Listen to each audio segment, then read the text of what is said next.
hari ini aku mau ngasih tutorial curly rambut. Check it out. Ya, udah ada modelnya. Pertama kita parting dulu rambutnya seperti ini ya. Terus kita ambil sedikit-sedikit kayak gini ya guys. Setengah. Terus yang ini digulung, diputar,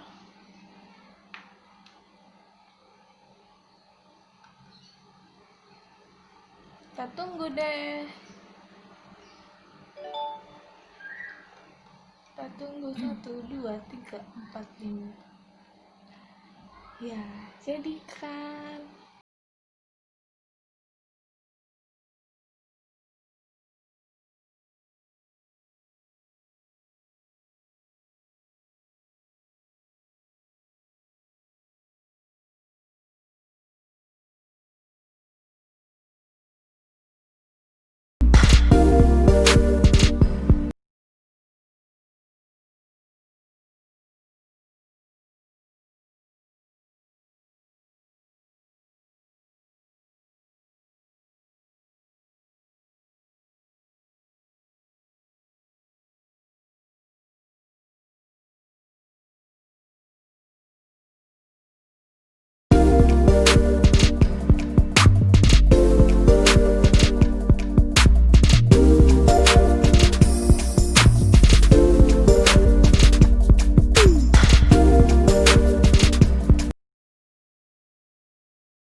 Udah. Tada, jadi. Ini curly by Claudia Gayatri. Bye bye. Thank you for watching.